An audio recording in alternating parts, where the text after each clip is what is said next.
Yes, my name is Carlos Figueredo and I am the CEO of OpenVector. I was the co-author of the Open Banking Initiative in the UK as I led the data standards. I was head of data standards for the OBIE.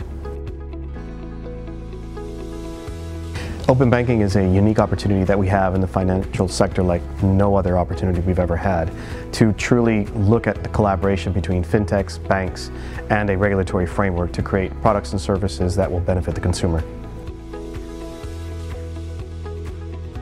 Open banking will change the industry in many ways. For banks, it means a new opportunity to reinvent themselves and be able to come up with new products and services that will regain the trust of the consumer and at the same time provide new commercial avenues for them that they otherwise would not have. For fintechs, it means a great opportunity to be able to collaborate with banks in a way that they haven't been able to before, from very small financial institutions or fintechs to very large fintechs. And for consumers, obviously, to benefit from all of these new products and services that will come out from such an amazing opportunity. For consumers, we're talking about anything from financial management to also opportunities of products and services for the unbanked.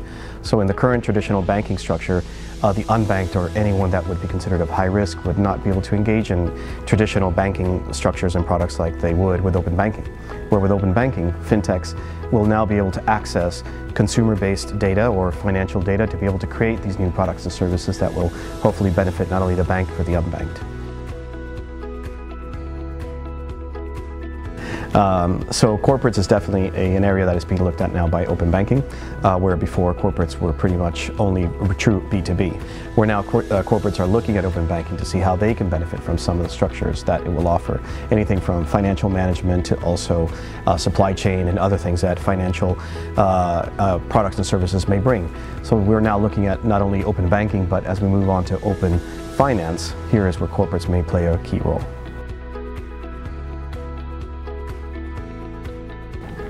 So from anyone working in the financial sector, I think it will be very important for them to understand what open banking is.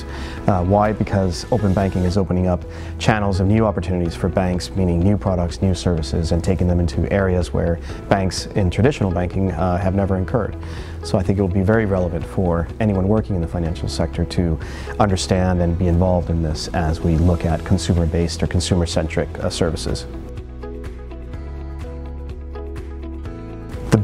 I think the biggest challenges that large financial institutions have is to truly break away from traditional banking and understand that innovation is going to happen with or without them.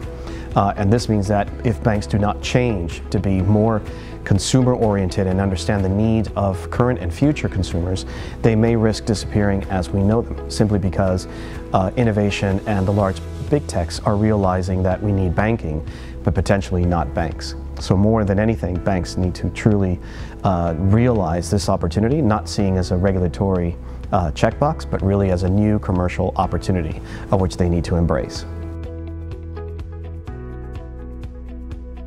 Open banking has been realized globally as an initiative that will change how we do business, but also primarily around the impact on social and financial inclusion.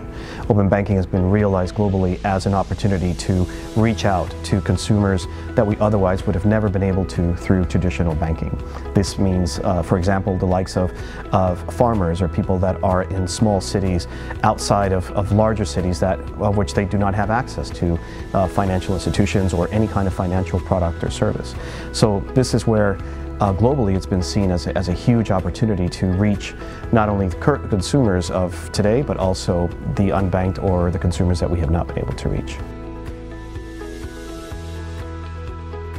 Yes, so there's some clear examples of regulated and non-regulated examples around the world.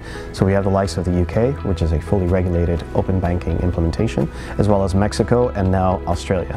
Where a non-regulated example are the likes of, for example, of Singapore or Hong Kong, where a much more market-driven approach has been taken. So as a consumer, what we're looking at is the creation of these new products and services, obviously to benefit the consumer.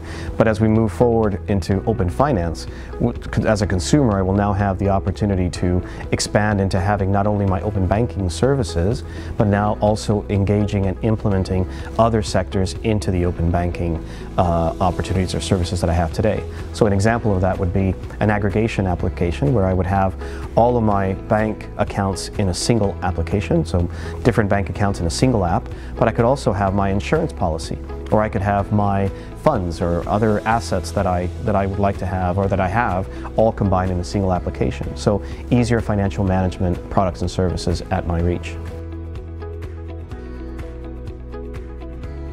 Open banking has opened the door to challenger banks and digital banks like never before.